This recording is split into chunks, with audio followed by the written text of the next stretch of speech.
Olá pessoal, tudo bem? Hoje eu tô aqui com uma menina muito especial, mas muito especial mesmo, que eu tive a graça de conhecer faz alguns meses. Lilian. Olá, Cristina. Lilia.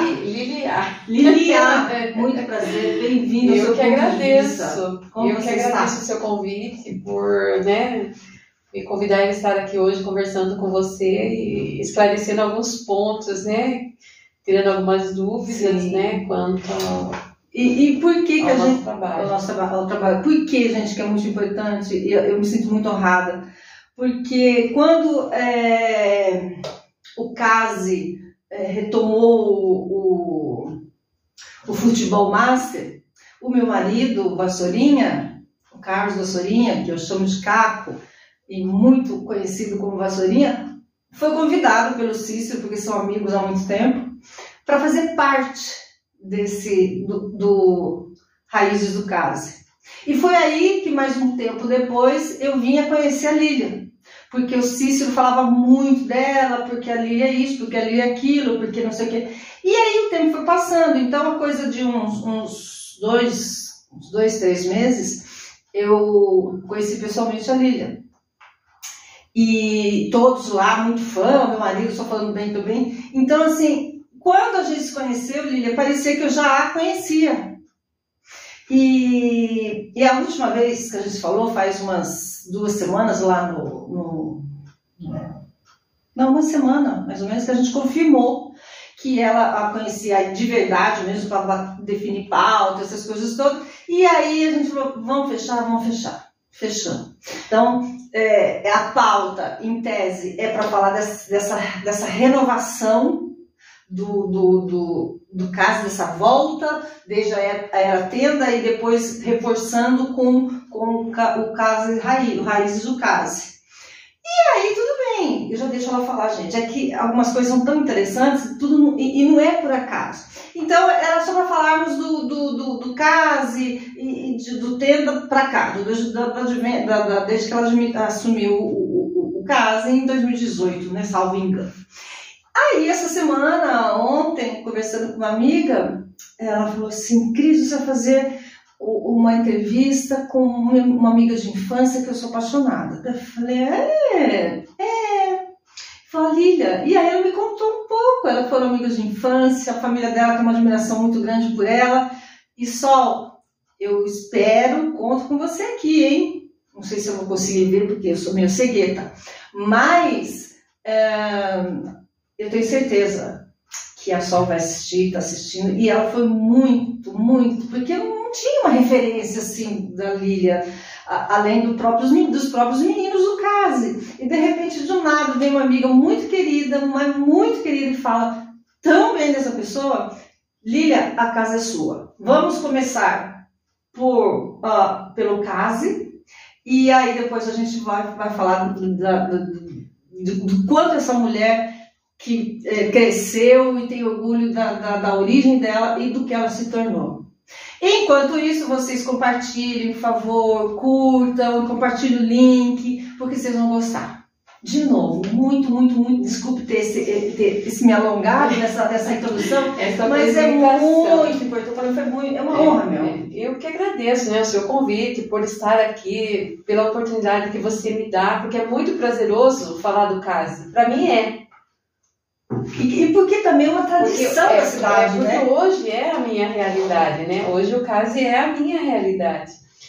E vamos então iniciar, porque muitas pessoas ainda têm dúvidas, Não sabem, muitas pessoas, porque a cidade é grande, Uns falam uma coisa, outros falam outro, às vezes falam as verdades, outras nem tanto, outras acham, outras... O achômetro é o que mais existe. Mas eu ainda tenho muitos colaboradores que conhecem, que estão conosco desde quando eu comecei e que também me ajudam a divulgar a verdade e a realidade, Eu iniciei, Cristina, em 2018 no CASE. Mas, para mim chegar até o CASE, não foi assim, eu vou lá no CASE hoje. Não é. O CASE, eu tenho um conhecimento do CASE desde 2005. Por conta que em 2005 o Balint, que era o secretário da Cultura na época, Saudoso Balint. Ele convidou meu marido, o Eduardo, para fazer uma exposição ferroviária para comemorar os 100 anos da ferrovia. Aí o Eduardo, como ele tinha muitas coisas, muita história, muitos amigos, né? Eu falei assim, vamos montar essa exposição. Mas porque ele ele tem uma história familiar Ele é neto de ferroviário. O Eduardo, ele é neto. Quem que é o... É Teófilo dos Santos, o nome do... Que é o ferroviário raiz. Dele. Aí o Balint falou assim, Eduardo, monta pra gente essa exposição. Lá. Não, montar aqui no Centro Cultural. Tá. Onde hoje é a Secretaria da Cultura. É ali. Aí a exposição foi um sucesso. Vieram diversas emissoras de televisão fazer, inclusive foi matéria do Bom Dia Brasil na época. Então ela se tornou muito conhecida, a exposição, muito bem aceita. Todos queriam ir lá na praça para dar uma volta no bondinho, porque era uma coisa, digamos assim, muito nostálgica para as pessoas, né? As crianças não conheciam, se apaixonaram. E os idosos se apaixonaram porque era muito... lembrava a infância, muito nostálgico para eles esse do bonde. Esse relembramento todo. Então, a exposição foi um sucesso. Aí, o Chagas, ele era presidente do CASE na época. Ele chamou o Eduardo e disse, olha, Eduardo, fez muito sucesso. Como não leva para sua casa? Porque o bondinho estava na minha casa. O bondinho era nosso, da minha casa. Ou aquele outro, né? O que está hoje está na frente do CASE. Tá. É o que está na frente do CASE. Aí o Chagas falou pro meu marido, disse, não, Eduardo, não leva para sua casa. Vamos levar para o CASE, porque o CASE é um clube ferroviário. E tem tudo a ver. Aí o Eduardo falou assim, então tudo bem. Ao invés de pegar as peças, depois que terminou a exposição, levar para minha casa, levou para o CASE. E nisso, o meu marido ele tem muito conhecimento com os membros da Associação de Preservação Ferroviária. Os membros, né? Inclusive, eles são de Sorocaba, eles sempre estão em Itapetininga. E daí ele fala assim, Eduardo... E o Eduardo também tem muita amizade com o pessoal que hoje está na Rumo, que é da ferrovia também. O Roberto Seragioli, que é o top das locomotivas, né? Ele falou assim, Eduardo, e na época, lá em 2005, teve os vândalos, eles colocaram um fogo num galpão, lá onde hoje é a estação, é a estação. Hoje que tem o social, fundo social, mas é a estação. Eduardo, tem uma locomotiva lá, a número 7, Sim. É raridade. E os vândalos vão destruir ela lá. Aí o Eduardo disse, não vai destruir. Aí o Eduardo falou assim, só que ele entrou em contato daí com lá da preservação ferroviária, da associação. Aí porque é um transporte caríssimo, caríssimo. Na época, a gente nunca imaginava ter condições. Aí a Associação Ferroviária... Para fazer daqui e levar até lá? Da estação ferroviária até lá o CASE, a número 7 que está lá. Aí a Associação Ferroviária... Caro? É caríssimo. Porque tem uma logística muito grande, né? Não é qualquer mecânico. Porque tinha que desmontar para levar? Não foi desmontado. Ela foi quase montada, mas precisava de profissionais conhecessem. E tinha que ter uma autorização do DENIT também, porque a máquina ela é do DENIT. O Eduardo ele tem uma concessão de 20 anos para... Ele é curador da máquina e de todas as peças que estão no museu. Aí o DENIT deu autorização, aí tivemos ajuda de pessoas que são simpatizantes da ferrovia. O Zuleno foi um cara fundamental para que a máquina saísse de lá, porque a Baterias Moura patrocinou uma parte, o do senhor Pedro Saco, que eu não posso esquecer deles, porque eles foram fundamentais. O Roberto Seragioli com a mão de obra e todo aquele know-how que ele tem com a ferrovia. né? O deputado Giriboni nos ajudou na época muito para que isso acontecesse, porque senão aquela máquina não estaria mais em Itapetininga, ou ela estaria num Detonada, ou ela estaria em outra cidade, né? Porque eles levam embora, porque no Brasil tem 3, e que está mesmo em pé é 2, que é a 7 e a 8. Tem uma que ela não é. A 8 está onde? Eu acho que está em Itu. Não, mas não tenho certeza. Isso daí, quem sabe realmente onde está 8 é o meu marido. Eu não sei dizer para você exatamente onde ela está. Mas a 7 está com a gente e vai ficar enquanto... Eduardo do que, seu marido? Só pra... Carlos Eduardo dos Santos. Carlos Eduardo dos Santos, para quem que já conhece. Quem não conhece, né? Não conhece. Aí levamos a máquina lá em 2005, foi montado o museu, que foi inaugurado em 2006. E dessa história, e tudo isso, eu não tenho nada nessa época. Você só é a esposa dele, até. Eu acompanhava ele na história, ajudando. Não, e ajudando ele mesmo, né? Porque as pessoas não montam um museu. É muito difícil. Sozinho, né? É tão difícil, Cristina, que hoje Itapetininga, com 240 mil habitantes, tem 2 museus para visitação.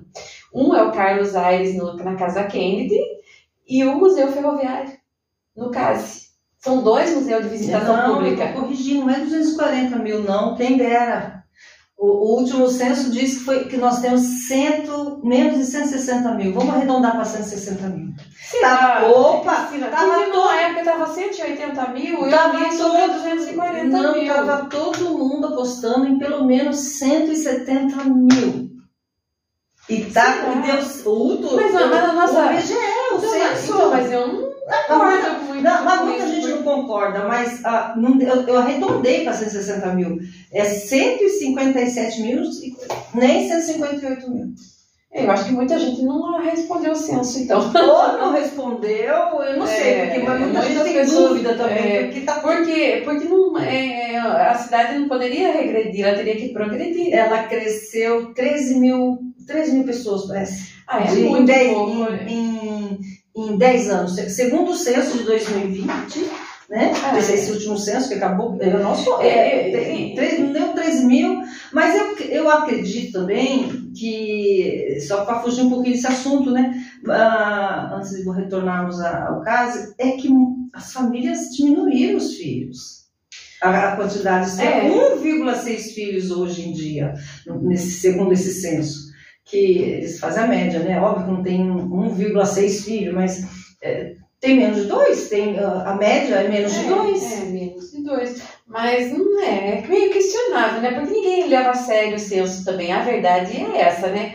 Não levam a sério o censo. A gente via muita coisa esses anos todos, né? Um crescimento. Mas hoje, se você vê, houve... Né? Se você frequenta o meio social, você vê que houve um aumento de pessoas. Sim, mas 13 mil pessoas. Mas é muito pouco. Mas eu acho que as pessoas, os habitantes, eles não levam a sério o censo. Não levam. Dizem, eu não sei se aqui em Itapetininga teve isso, mas em outras cidades teve condomínios que sequer deixaram condôminos que não aceitaram responder. Então, isso em várias cidades. Não sei se em Itapetininga aconteceu isso, não sei mesmo. Mas a nossa cidade, algumas outras cidades, principalmente os condomínios mais luxuosos, prédios principalmente. Tem essa dificuldade da aceitação, de querer responder, de avaliar a importância do censo também. E não é só para isso, é para coisa de política pública, para a cidade receber dinheiro, quanto mais gente, melhor. Se a gente tivesse 200 mil pessoas já, a gente teria segundo turno. Para prefeito, né? Para eleição municipal. Então, não é só questão populacional, é questão econômica. Quanto maior a cidade, vem mais indústrias, essas coisas. Mas isso, assim, enfim, é só um apêndice, porque quisera eu, não querendo corrigir você, mas é que, infelizmente, a gente não tem. Para você ter uma ideia, na minha casa eu não recebi o censo. Mentira. Verdade, eu não recebi. Não recebi na minha casa, não recebi no meu escritório, minha sogra não recebeu, eu não recebi. Aqui em Itapê. E lá em Maringá? Também não. Não recebi o censo. Porque se você tivesse recebido aqui, você, lá em Maringá, se eles aparecessem, você diria, olha, eu respondi por Itapetininga, você não poderia responder. Mas eu não recebi, porque lá eu moro no apartamento, né? Então, eu não recebi. E aqui em Itapetininga também não recebi. Quer dizer, então eu não estou no 157. Porque as pessoas, porque no mundo censo eu respondi. Eles foram no escritório, eles foram na minha casa, eu recebi. Esse último censo eu não recebi. Minha sogra não recebeu. Estou falando de família que eu tenho ali. Aqui então para dizer que nós não respondemos. E sua filha que mora lá em cima? Também não respondeu. Não respondeu o censo lá. Gente, mas que coisa maluca. Para você ver que por isso que eu não concordo com esse número. Porque eu frequento, né, e eu vejo que houve um acréscimo e não tá. Muita gente tem essa impressão, mas infelizmente eu nem sei se tem como, se teria como pedir a recontagem, né? Aí não sei também. E o povo também não colabora, Cristina. Eu falo, não gosto de responder, é bem isso que você falou. Muita gente talvez não tenha que responder isso. Enfim, mas para você ver, uma cidade do tamanho da nossa tem 2. É pouco, não é? A cultura, ela não é para nós que estamos vivenciando hoje. A cultura é para as futuras gerações. Então, a cultura ela deve ser preservada. Entendeu? E nós tentamos, né? O Eduardo lá, na raça, ele preserva a história, ele conta a história. E é bonito de ver, né? As crianças se interessam, As escolas vão. As escolas, as crianças amam, eles amam. E se você vê coisas mesmo. Assim. Porque quando as crianças, os pais contam na casa que vão visitar o museu, um outro dia ou na outra semana, os pais já contam. E o Itapetininga é difícil ter uma família que não teve um avô, que não teve um bisavô, que não teve um pai, que não foi ferroviário, né? Exato, então nós temos essa história, né? Muito bonita. Isso, que tem que ser guardada, que tem que ser preservada. Isso que você está falando é uma coisa de verdade. O ano passado, eu fui com a escritora Luciane Camargo, por ocasião do folclore, da Semana do Folclore, lá na Escola Major. Então ela leu um capítulo e tal, e a criançada super apaixonada e perguntando sobre as lendas, sobre Saci Pererê, sobre as coisas da nossa cultura. Precisa mesmo. Cidade que não tem história, cidade que não tem passado, não tem futuro. Não. Então, isso que você falou é verdade, a criançada ama. Na mesma ocasião, eu fui no Centro Cultural e a gente não sabia, mas estava lá uma classe com a professora, ainda na época do folclore, ela não conhecia ainda o que eles tinham feito. E ela é parceira da menina lá, que ela leu o capítulo. Quando ela subiu, a professora falou assim, Maria Menck, escritora do Lendas Urbanas. Mas teve que entrar, sentar e falar um pouco da história. Mas isso é encantador. Então, e se a população ajuda, colabora, enviando a história, né? Eu peço, quando tenho oportunidade, eu peço, levem a história, porque lá no museu, porque a gente não quer nada que venha trazer um transtorno. Não é por vaidade. Não, por exemplo assim, porque às vezes tem uma memória afetiva com aquele, né? Mas conta a história do seu pai, do seu avô, tira uma foto só. Tira foto, ou leva lá o negócio. A gente coloca no banner, porque se você coloca no papel, isso se desfaz. Sim. Mas o banner ele fica bonito. Nós recebemos vários banners de famílias que contam a história. É muito lindo. Porque eu presenciei na minha frente, né? O sobrinho chegou lá, viu a história do tio e chorou. Né? Porque viu que tá lá exposto para todos conhecerem a história. Mas se a família não fizesse esse banner e levasse lá, olha, deixa aqui, conta a história do meu tio, conta a história do meu avô, conta a história do meu... Não teria, né? Não teria. Então, Então, e eu também gosto dessa parte, né? Essa parte humana eu gosto. Porque a história que nos identifica. Porque como é que você vai preservar uma coisa se você não dá valor, se você não conhece? Então eu acho que a história, isso que ela está falando, é de uma propriedade muito grande. A gente precisa preservar a nossa história, a nossa arquitetura. A gente precisa. E o museu guarda tudo. Guarda tudo. E o museu é algo encantador, tanto para as crianças quanto para os idosos. Quem não foi ainda lá no museu, que eu acho muito encantador, eu gosto muito da coisa da arquitetura, né? Os tijolinhos à vista preservados, gente, da construção original daquilo lá. É simples, tudo muito simples, mas é tudo verdadeiro, é muito encantador. E agora nós vamos iniciar uma reforma, né? Porque tem essa necessidade lá dessa reforma, mas com a reforma do museu, você está falando? Do museu, nós vamos preservar a origem. Eu pedi lá, olha, nem até o teto, gente. Nem o vitrô, né? Os vidros lá, vamos preservar o original, a porta original. Para quê? Para que a pessoa chegue lá e se identifique. Né? Então, isso é importante. E eu gosto disso. Tanto é que sou casada com o Eduardo. Né? E aí, eu acompanho esse trabalho dele, que não é fácil. Não, ele é só do museu mesmo. Ah, tá. Aí, o Eduardo, ele tem uma bagagem histórica muito grande, né? Então, ele é uma enciclopédia ambulante. Maravilha. Ele é uma enciclopédia ambulante. Mas eu vim acompanhando ele de 2005 até 2018. Um dia, porque sempre a nossa rotina eu trabalhava, chegava, pegava ele no museu e íamos embora para casa. Tá. Essa era a nossa rotina. Porque você é contadora, né? Eu sou contadora e advogada.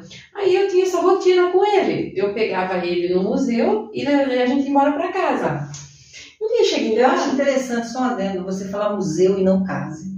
Olha que eu acho interessante, porque é museu do case, mas muita gente fala museu do case. Eu acho interessante você falar museu. Eu fui buscá-lo no museu. Porque, então, até a minha... Interessante. Até a nossa relação era estritamente com o museu. Perfeito. A gente não tinha nada a ver com o case.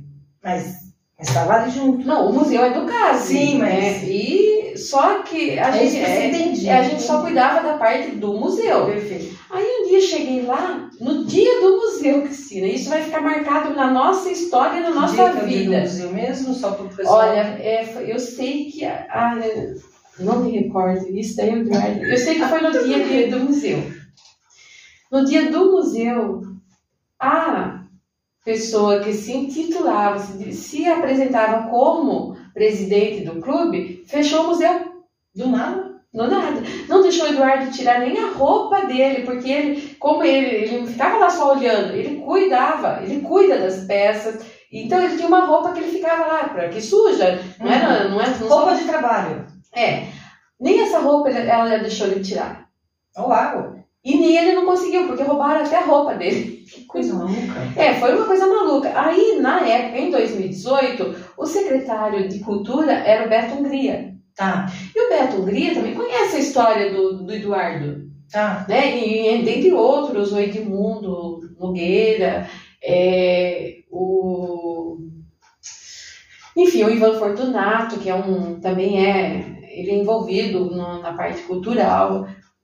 O Afrânio, não sei se você teve a oportunidade de ver. Eu conheci um passando, mas é um cara o Afrânio, amado. Né? Então, o Afrânio, para mim, ele foi o meu segundo pai. A gente tinha tanto é que no dia que ele foi internado, ele mandou uma mensagem para mim antes de ir para o hospital. Porque ele tinha feito uma entrevista no museu.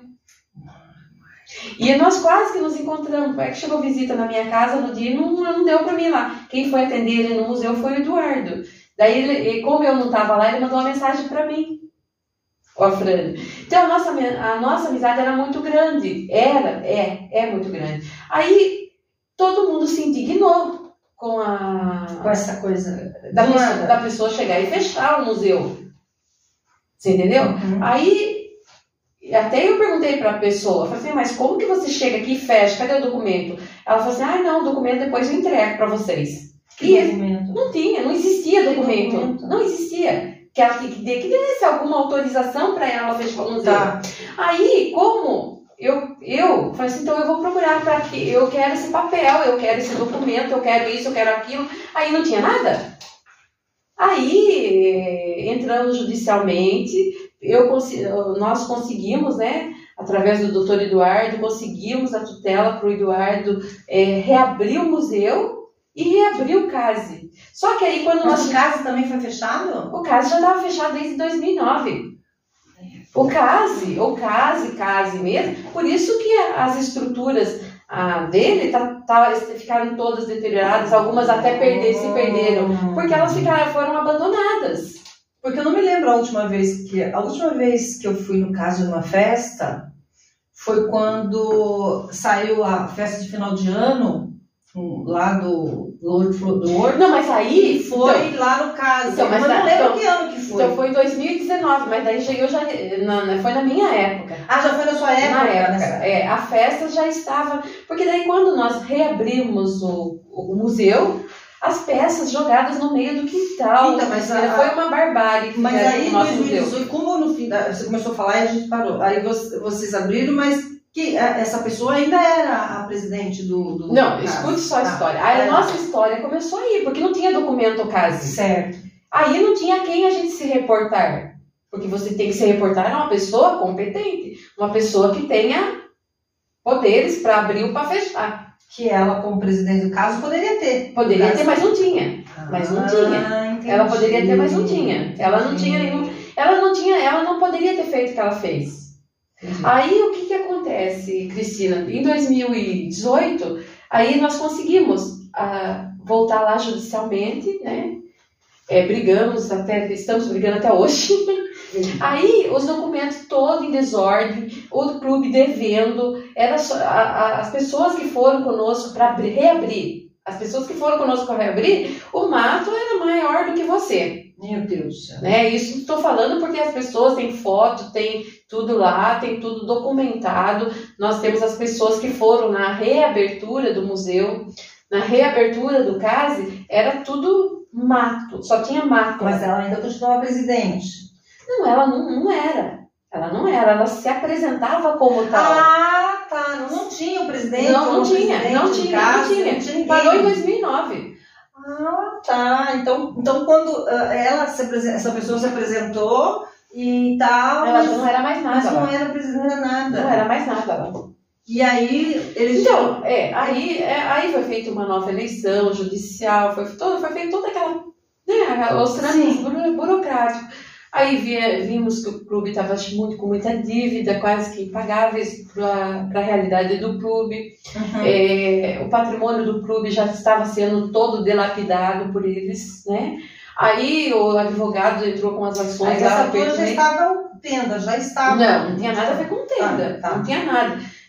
Aí, a hora que eu cheguei, vi o mato, as piscinas todas deterioradas, cheias de água podre, bichos e, né, tudo aquela situação, os vizinhos reclamando, os vizinhos fazendo baixo-assinado. Então, era uma situação caótica do CASE. E não tinha como fazer nada, né? Porque vocês também não poderiam fazer, não tinha esse poder ainda para fazer. Não, nós tínhamos, porque aí nós conseguimos esse poder judicial. Tá. Por força do judicial a gente tinha. Mas antes, só que não tinha financeiro, que era o mais importante na época, porque não tinha nada, tinha dívidas. Isso tinha bastante. Tinha. Aí, Cristina, o que deu pra gente fazer dentro das nossas possibilidades, nós fizemos parceria, porque o nosso objetivo na época era fazer lá um estádio de futebol. Esse era o nosso objetivo. Só que o estádio de futebol, nós não conseguimos investidor, porque o investidor ele quer retorno econômico. E o futebol, ele não traz um retorno imediato. Pode ser, tanto é que os clubes, né, mesmo os grandes, hoje estão mudando até a forma assim, de ser um clube empresa para poder ter um investidor, porque ninguém vai pôr dinheiro num lugar que não tem lucro. E também nós temos o DERAC ainda, né? Apesar de estar... Não, o DERAC não existe, né? Não existe. É uma pena, né? Uma outra história, mas não existe. Agora, aí eu reabri lá, fizemos o que estava ao nosso alcance com os voluntários, né? Com as pessoas voluntárias. O Márcio era voluntário na época, nos ajudou muito. E fomos acertando o doutor Eduardo. Márcio era um vizinho do clube. Ah, tá. Aí, filho de ferroviário, ele também tinha um amor pelo clube, então ele fez muito, até para o Museu Carlos Aires ele ajudava. Agora não sei, ele não está, ele está ocupado com outras coisas, não dá. Aí, só que com a mão de obra voluntária, não é todo dia que você pode voltar, né? Aí, o que estava no nosso alcance, a gente foi fazendo, arrumando documento, o doutor Eduardo, fazendo a parte documental. Eu, o presidente do clube, o Alceu Bicudo. Então, a gente se engajou no projeto do CASE. Só que não tinha como fazer. Aí, recebemos inúmeras propostas no CASE. Inúmeras. Inúmeras. Só que Bicudo era o presidente, então. Ele é o presidente. O Alceu Bicudo de Almeida é o presidente, eu sou vice. Na época eu era presidente. Hoje não, hoje eu sou vice. Na época quando vocês entraram judicialmente, você foi alçada à presidência.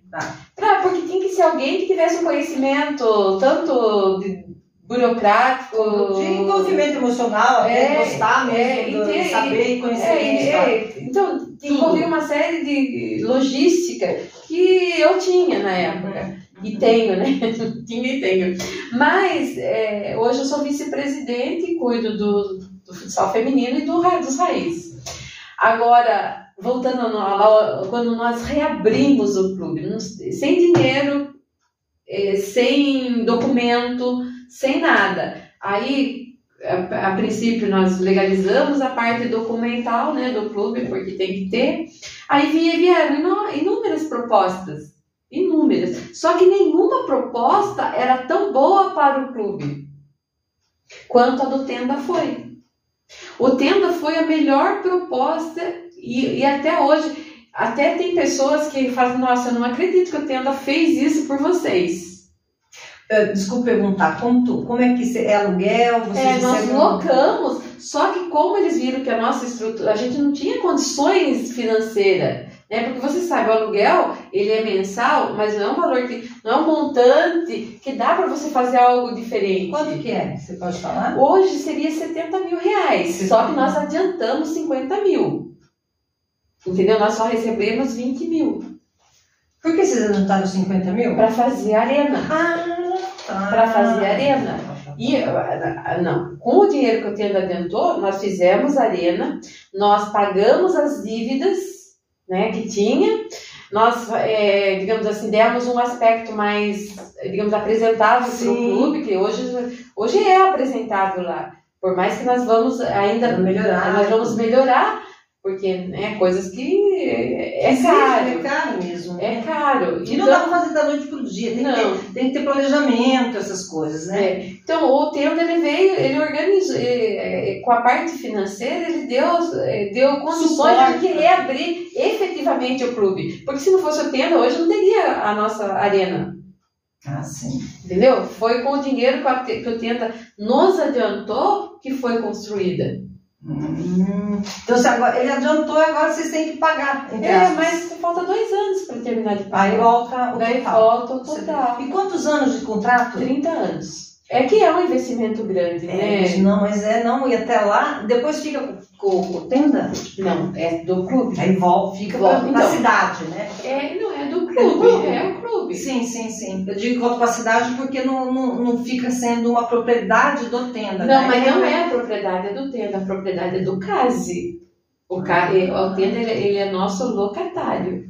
Ele é nosso locatário e investidor. Perfeito.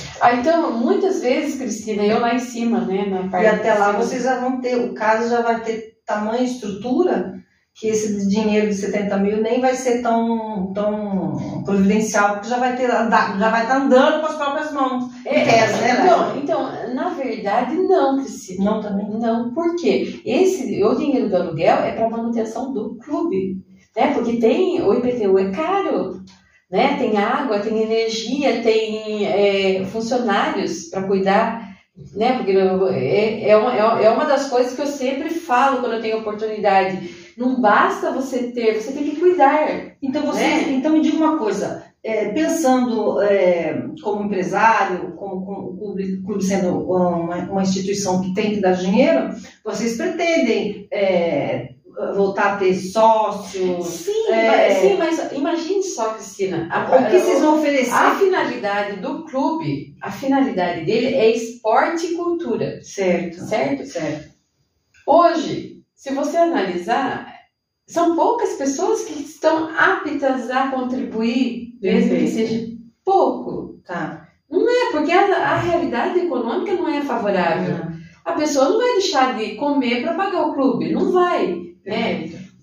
Então, a parte de mensalidade nunca foi o forte do CASE, porque a mensalidade do CASE antigamente era dos ferroviários, era descontado no salário deles. Depois quando parou... Aí se viu na situação que ficou. Porque as pessoas, porque ele não é um clube de lazer, não é um clube de elite, é um clube esportivo, de esporte. Mas então uma forma de ganhar dinheiro, de levantar recurso, é cobrando ingresso para os eventos também. Também, quem que paga? Mas como é que vai fazer? É aí que eu falo para você. Que vai fazer? A sobrevivência do clube depende do aluguel do tenda. O aluguel do tenda vai pagar a manutenção, né, as mais altas, que seria o pagamento dos impostos, o pagamento de energia, de água, e o que, digamos assim, e dar suporte para o clube fomentar o esporte, fomentar a cultura, porque isso lá no passado, isso daí já está no DNA do clube. Perfeito. Quando o clube ele foi fundado, as mensalidades eram descontadas do salário dos ferroviários, né? E esse salário ia para o clube investia no esporte. Eu conversei com o senhor Ficão, né, que é do 15, ele me contou a história antiga deles. O CASE, ele ajudava o DERAC, os jogadores, porque o DERAC também não tinha dinheiro na época. Então, o CASE, ele fornecia uniforme, ele fornecia transporte, porque o CASE tinha o dinheiro, porque tinha essa renda. Entendeu? Aí tinha como ajudar os demais esportistas. E hoje o CASE, a nossa filosofia é isso, que a gente possa ajudar os esportistas. Perfeito. Que a gente possa ajudar a cultura da cidade, né? Contribuindo. Hoje os impostos do CASE estão em dia, né? Então tudo isso tem valor e tudo. Então o aluguel do tenda vai ser para fazer essa manutenção grossa do clube. Perfeito, mas daqui 30 anos, como é que vai ser? Eu não sei, né? Se vão renovar, como é que vai ficar? Aí eu deixo para o futuro, para Deus. Não, mas então tá bom, então entendi. Então esse valor financeiro, ele é revertido para o clube, para melhorar a manutenção e também incentivo a melhoria. Olha, para você ver, Cristina, até para você conseguir uma tinta para pintar é difícil. Difícil, cara. Você tem que ficar pedindo, pede para esse, pede para... Hoje não, o clube tem condição, não precisa pintar, vai lá, compra a tinta e pinta. É isso, é essa autonomia que o clube ter com o tenda. E esse deixa eu só, eu acredito que sim, óbvio, né? Esses 70 mil, eles devem ser valorados todo ano por conta da inflação. É uma locação normal. É uma locação normal. É uma locação normal.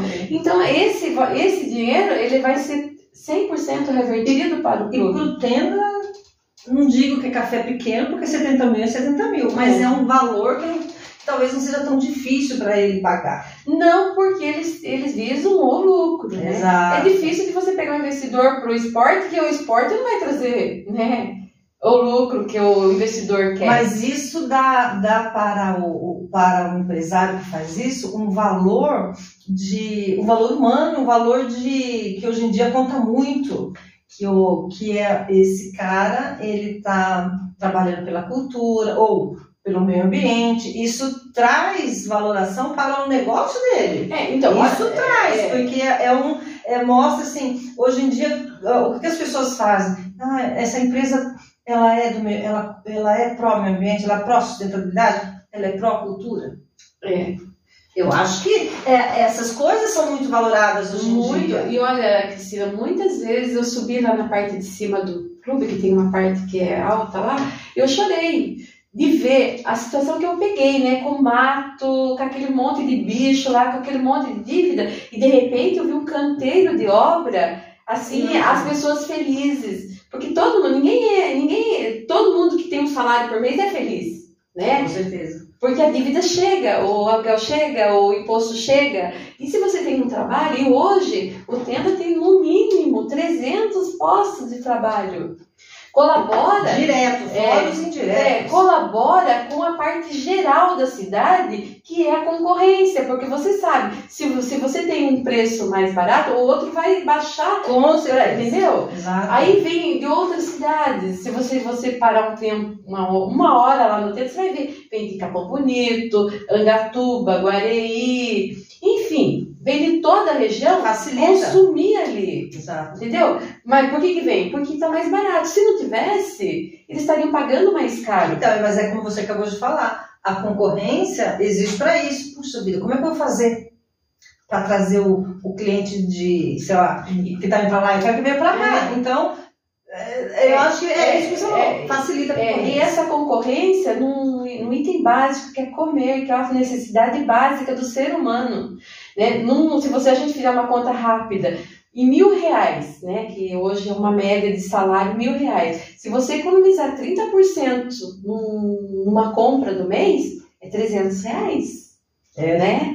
Hoje está um 320 salário mínimo. Então, mas se você pegar R$1.000 para você fazer uma compra, né? Sim. Se você economizar 30%, é R$300. Você pode fazer uma outra coisa. Né? Então, essa economia no item básico de sobrevivência do ser humano, que é a alimentação, é primordial. Então, isso traz uma satisfação muito grande, né? Para a cidade é excelente, mais arrecadação de impostos. Quantos caminhões que param ali hoje para trazer mercadoria? Ali já usam ali a redondeza de supermercado, de restaurante, de farmácia. Consome aqui mesmo.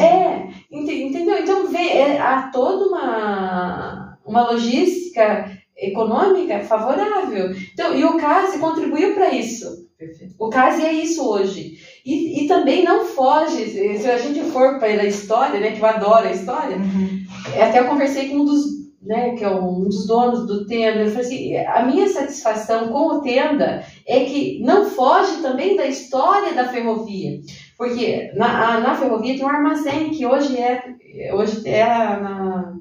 lá onde a estação tinha um armazém ferroviário, onde os ferroviários abasteciam a casa. Qual que era a intenção do armazém? Trazer alimento num baixo valor para os ferroviários. Sim. Isso sempre foi.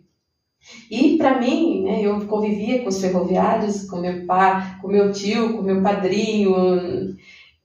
O armazém era nosso, digamos assim, nosso shopping, porque era o lugar que tinha onde comer, que vinha a nossa comida, que vinha o nosso brinquedo, que vinha tudo.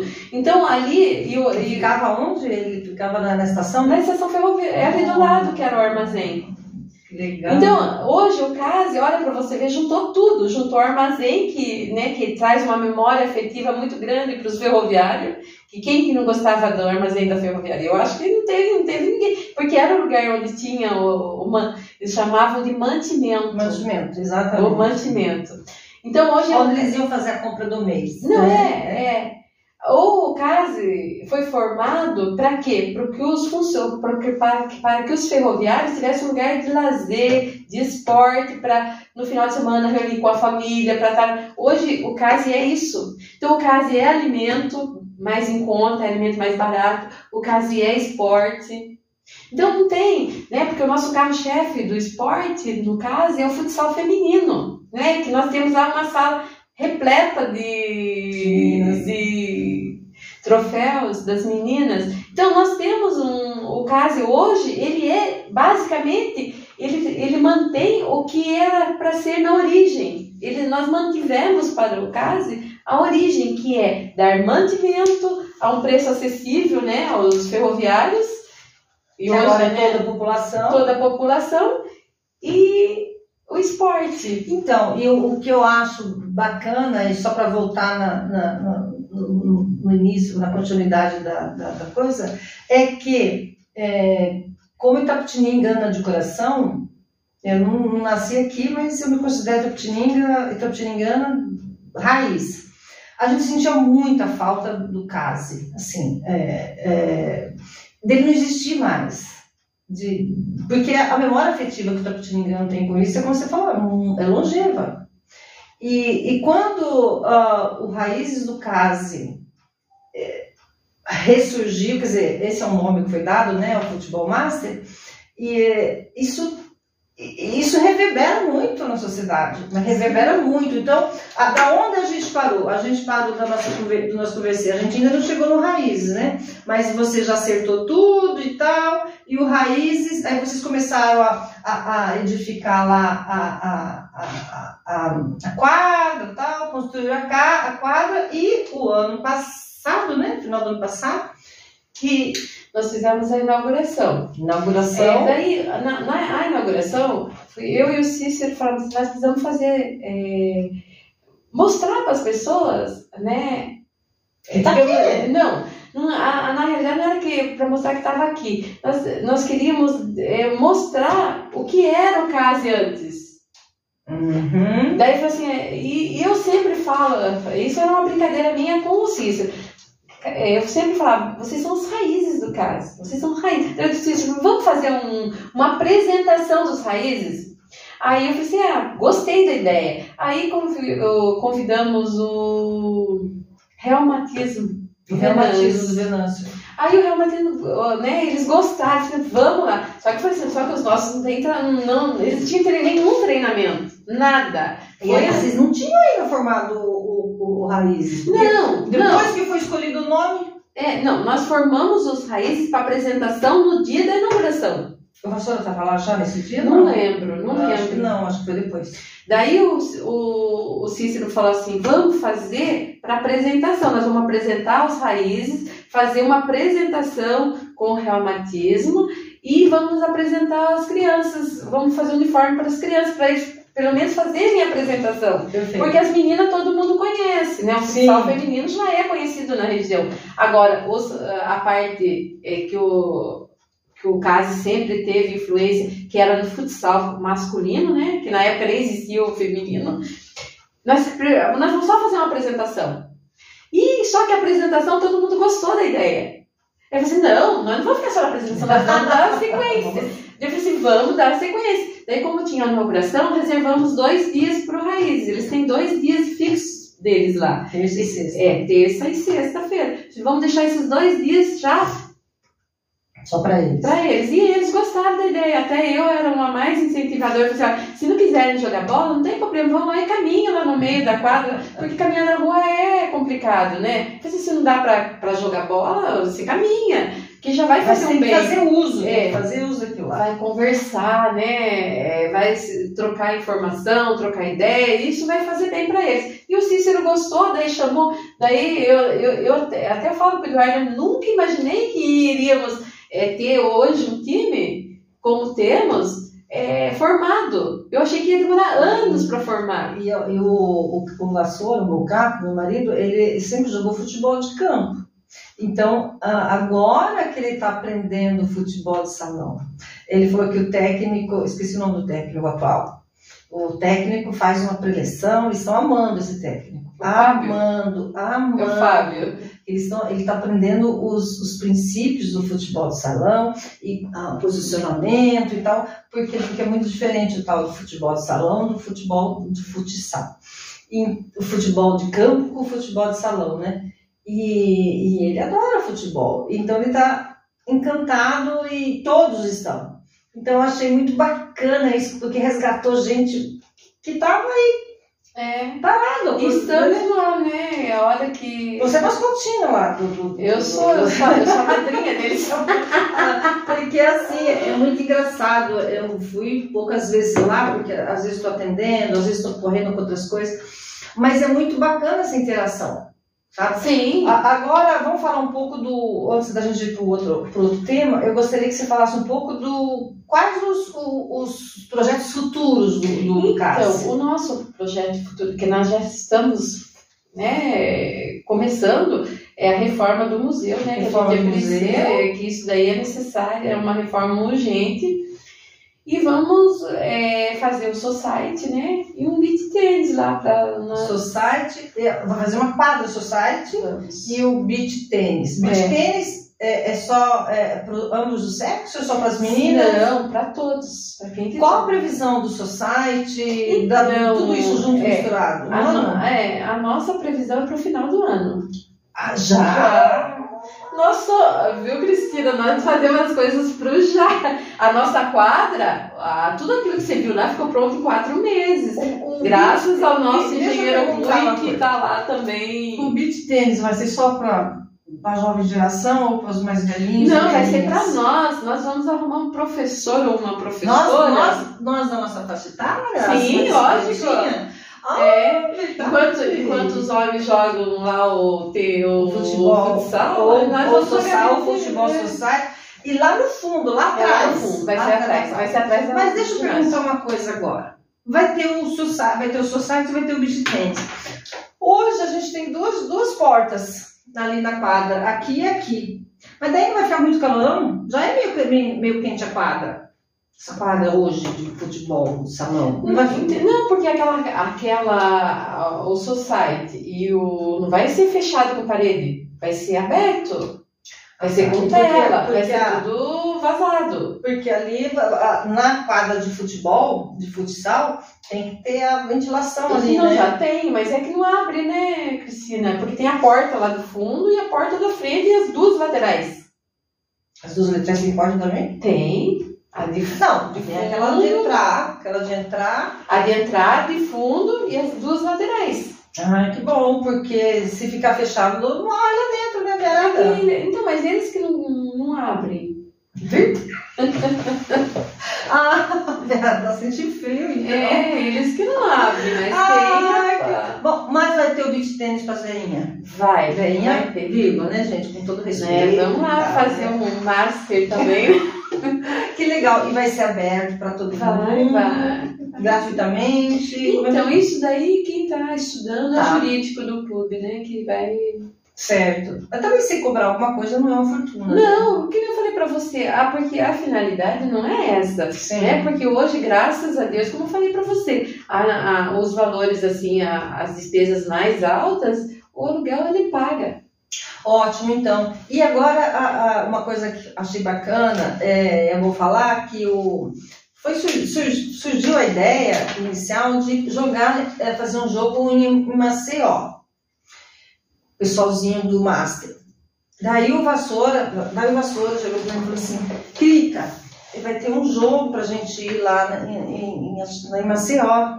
Tudo bem pra você? Eu posso ir? Eu falei, claro, porque até, né? Claro, mas você vai e volta? Vou e volto, assim, 1 ou 2 dias. 2 dias. A gente vai jogar no sábado, no domingo e volta na segunda, na terça. Tá bom. Daí ele foi, ele voltou uma semana e falou assim, Cris, mas é uma semana. Eu falei, você vai ficar fora 1 semana? Tudo bem? Eu falei, tudo bem. Você tem que ir jogar bola? Eu acho que você tem que ir, eu fico aqui, sem problema nenhum. Aí ele voltou e falou assim, um outro dia lá, Crica, você pode ir. Aí eu falei, então eu vou. Pode levar mala? Pode levar mala. Aí foi daí que ele falou que todo mundo, porque é a família, né? Porque cada um por si, né? Porque eu pensei assim, nossa, vai que só eu tenho que pagar e ele não. Não, a gente vai viajar e passear. Eles vão jogar um dia e Conta aí os detalhes. Então, a gente vai, né, foi a convite do CSA lá, que é muito amigo do Cícero. Verdade, que tem velhinho lá, eu achei que ele tava zoando, tem um velhinho lá de 90 anos jogando, andandinho assim, eu falei, tá brincando, e aquele lá, que é o Luciano? Não sei, eu não sei, quem organizou todo esse esquema foi o... É o Cícero, então ele que tem mais informações quanto a isso. Mas eles foram convidados, nós gostamos da ideia, né? Porque inclusive o CSA vai vir aqui Tapetininga depois. Olha que legal. Então vai ser uma troca de... Não, o que mais... é uma troca de carinho. De carinho, e o mais importante... saudosismo, porque assim, eles viveram... E também o que eu achei bacana é que, como o número de jogadores não seria suficiente, foi aberto, gente, para as pessoas, amigo de amigo e tal. Em uma semana fechou. Uma semana fechou o avião. É porque o CASE, ele tem um peso muito grande e histórico, né? São 78 anos de história no esporte, né? São 78 anos. Então, você fala no CASE, CASE e DERAC, né? Como não tem o DERAC, tem o CASE. Mas o CASE e o DERAC são... Estão no coração mesmo das pessoas, os cidadãos da Tapetininga. E os de fora também, né? Não tem que... Porque, pelo que eu vejo, a história também foi um berço dos profissionais, né? Esse mesmo do CSA jogou até na seleção. Mas foi de onde? Veio de onde? DERAC. Em casa. É uma tristeza que o DERAC esteja do jeito que está. Mas eu ainda sonho, quem sabe, em algum momento a Itapetininga então volte a cultivar o DERAC também. E já tem o campo, já tem tudo, melhorar a estrutura e fazer uma nova história, né? Fazer uma nova história. Mas, enfim, é saudosista? E todo mundo gosta. Porque o DERAC e o CASE, na época, é o berço dos profissionais da época, né? Sim. Tem em Sorocaba, tem um que vem aqui, eu não sei se vai vir agora por causa da pandemia, que vem de Sorocaba aqui, também jogador da seleção, que vem aqui por saudades de uma época que veio desse... Exatamente. Né? Então não tem como você falar, não, o CASE, falou no CASE, já ativa a memória afetiva. É verdade mesmo. Deixa eu perguntar uma coisa para você, e já indo para o segundo tema, que eu acho interessante a gente falar. Você é uma menina no meio de meninos. Sim.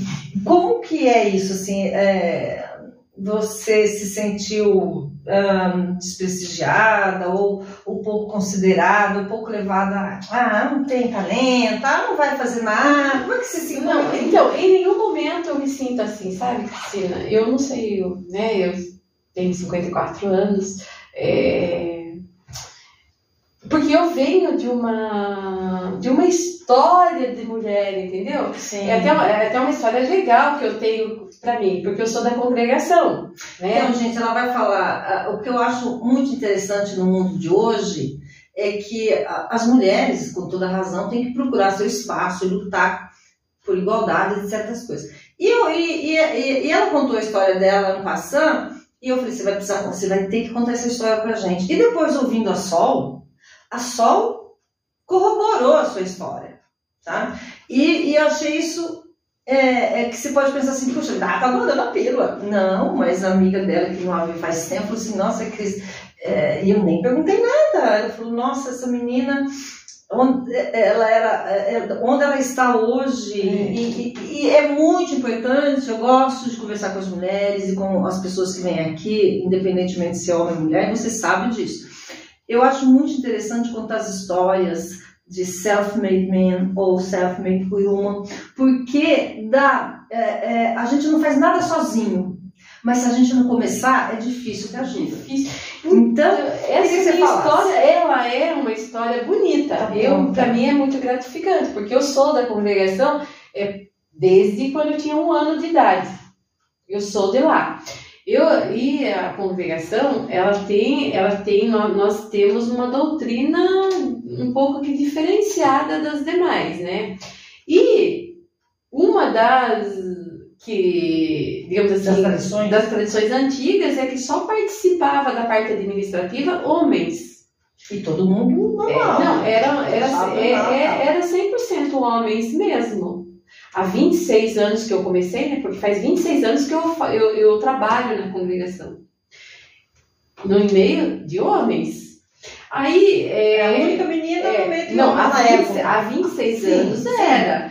Hoje não. Daí,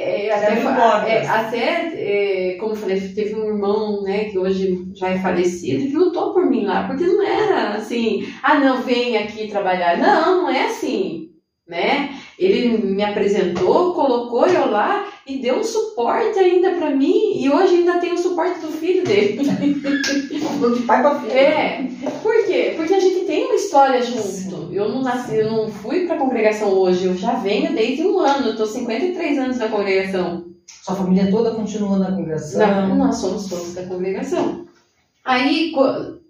você tinha 26 anos, né, praticamente? 26 anos, quando eu comecei a trabalhar. E antes você não trabalhava? Só ajudava? Não, eu trabalhava na minha vida profissional, na igreja que eu tô falando, né? Tá. Pra igreja que eu comecei. Você começou como contadora? Como contadora. Aí, hoje, né, hoje tem várias, porque Itapetininga e outras, ainda a mão de obra é voluntária, mas a capital, que é o centro da congregação mundial, ela depende de uma mão de obra paga, porque tem um volume muito grande de trabalho. Você é uma mão de obra qualificada, paga ou não? Não, eu sou gratuita. Lá. Sempre foi. Até hoje? Até hoje. Nossa. Até hoje. Não, e eu não vejo nem como gratuita, porque o que eu tenho hoje, se eu tenho, eu devo a Deus. E eu não faço esse serviço para a pessoa, eu faço para a comunidade e para Deus também, né? Mas mais para Ele, porque quem seria eu sem Ele hoje? Nada, né? A igreja abriu as portas, então. Abriu as portas. Né? E hoje eu tenho a ajuda de uma em São Miguel, que é meu braço direito lá, e é uma irmã. Ela trabalha muito, ela é muito competente. E lá na sede, que é no Brás, tem muitas. Então abriu portas, né? A sociedade foi abrindo para as mulheres. Hoje tem, né? Não ficou só no discurso também. Só que, obviamente, que você tem umas regras a serem cumpridas, né? De respeito, bom conduta, essas coisas. Tem tudo isso, né? E lá também você nunca sofreu. É tudo muito respeituoso. Por você ser a primeira, você se sentiu assediado ou foi assediada de alguma forma? Nunca. Em nenhum momento. Verdade. Assédio, eu falo, não é só assédio sexual, fala assédio moral, assédio do chefe pra cima, faça isso. Não tem isso. Lógico que tem pessoas de fora, né, que também não sabe, pessoas que são muito... Não quer dizer nada também, né? Mas dentro do trabalho, do nosso trabalho, da nossa, não tem. Eu fui aceita no começo, na verdade foi difícil de colocar eu lá, né? Agora, depois... A resistência foi maior, e natural, né? Porque não tinha, né? Eu não sabia como ia se fazer, né? Como que os irmãos iriam se portar, né? Porque acho que tinha um irmão que fazia isso, e aí ele saiu, alguma coisa assim? Ou esse cargo surgiu para você? Surgiu para mim. Olha! Porque era feita, a contabilidade era feita fora da igreja. Não era feita ali. Daí ela veio para dentro da igreja e eu fui convocada para fazer. Entendi, era um escritório de contabilidade que fazia. E hoje o modelo segue? Cada escola... totalmente diferente. Hoje é tudo online, é tudo virtual, não tem...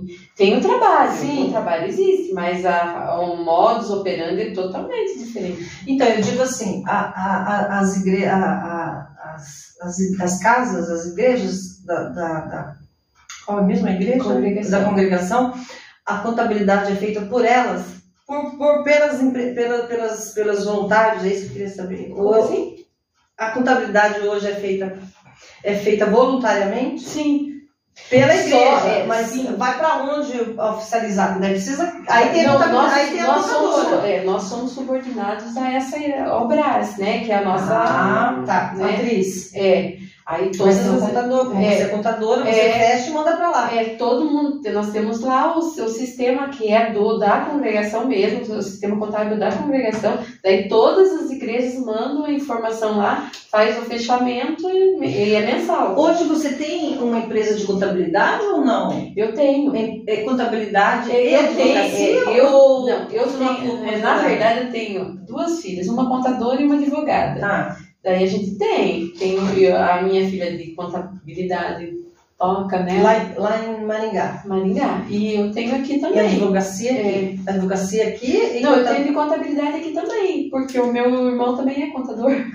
Então é tudo da família. Tudo né? da família, tudo ali. E a advocacia também junto? A advocacia é só eu e minha filha, né?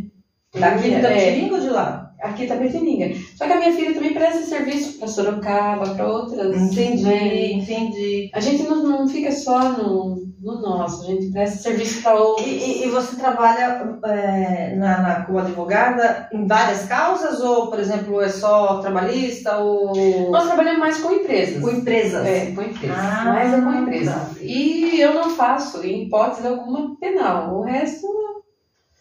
A gente consegue, né? Porque a minha filha tem também, então a gente... Então, se aposentar nem pensar. Eu por mim mesmo, já tirei o pé da freira. Eu não trabalho tanto quanto eu trabalhava, né? Eu não trabalho mais. Como eu trabalhava, eu não trabalho mais. Você está mais focada, pelo que eu percebo, no caso. Não, na verdade, estou mais focada na minha neta.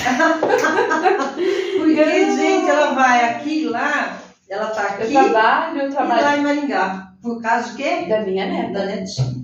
A minha neta é o meu... Quantos? 7 anos. 7 anos. Só ela, por enquanto, você falou? Não, eu tenho um netinho. Tem netinho também. Mas o meu netinho mora aqui, a minha neta que mora lá.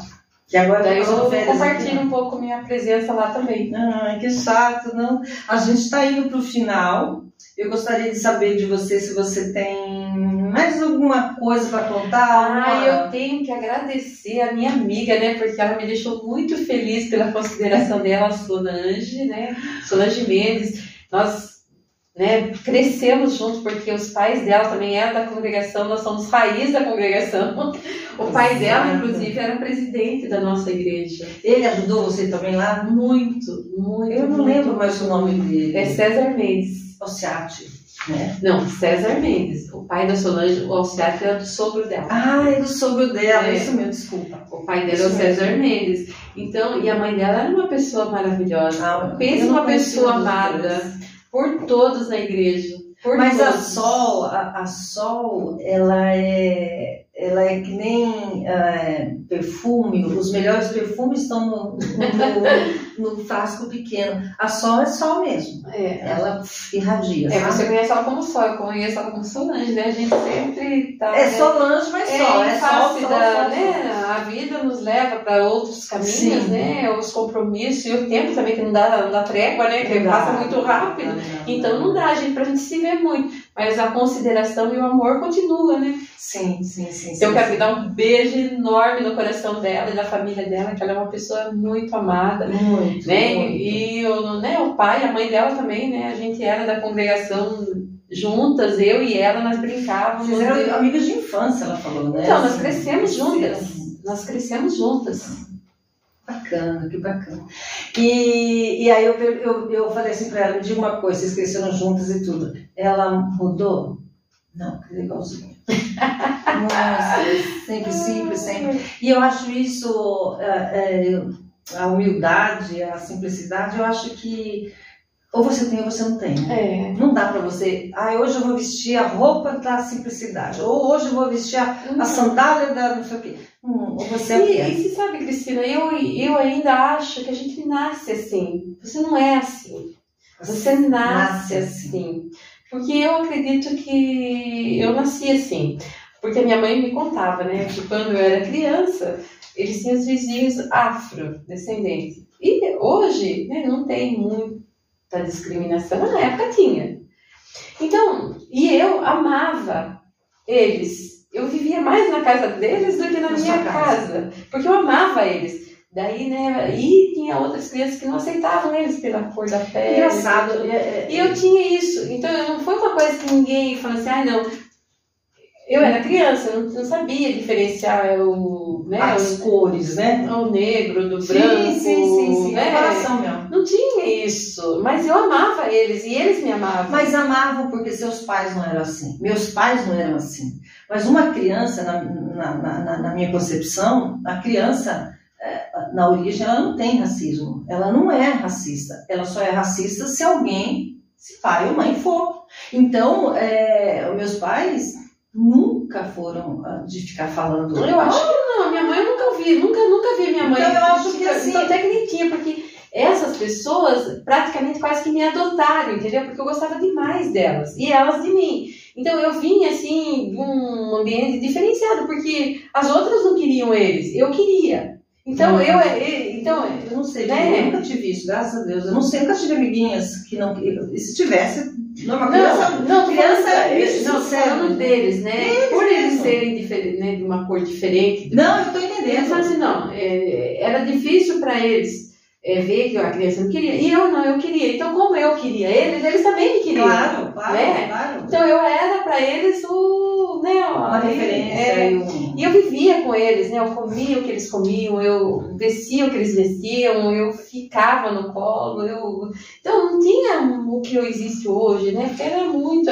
Como eram poucas pessoas na sociedade também, então era todo mundo tudo muito amigo, né? Tudo muito dentro de casa mesmo, aquele... Então, eu acho que eu já nasci assim, né? Pode ser. Eu acho que eu já nasci assim, então eu não tenho esse... Eu não pensei nesse aspecto, porque eu penso assim, eu acho que há um pouco do nascer assim, mas também eu acho que a gente tem muito a ver com o ambiente que a gente vive. Então, até tem uma senhora, né, que eu amava demais, e o nome dela é Amélia, nunca me esquecerei dela. Ela foi escrava. Ela veio no navio negreiro. Aí ela me contava a história do que acontecia com ela no navio, do que aconteceu com ela aqui, né, quando ela chegou, porque ela veio primeiro para Itapeva, daí de Itapeva ela veio para Itapetininga.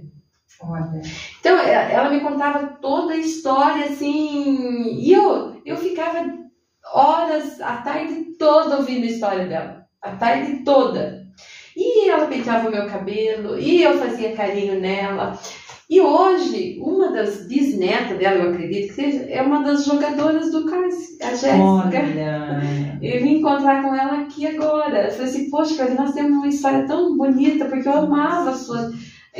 não lembro se ela... dela deve ser bisavó dela. Eu amava demais ela, pelas histórias que ela me contava. Então, eu tenho um achego muito grande com as pessoas de idade. E sempre foi assim, não é? Foi ontem. Não foi ontem. Foi desde quando eu me conheço por gente, eu tenho isso de ouvir história, de ajudar, de ir, de colaborar, porque eles tinham, né, uma certa dificuldade na leitura, né, porque não eram todos que tinham leitura. Eu lia para eles, eu ia no mercado, eu comprava, eu fazia conta. Então, sabe, ali na Nova Itapetininga, eu comandava para eles. Eu fazia, eu lia, eu fazia contas, eu tinha... Você tinha quantos anos nessa época? Uns 10? Acho que uns 8 anos. 7, 8 anos. Você já tem essa coisa de estar junto? Você tem isso então também? Eu tenho. Então de congregar.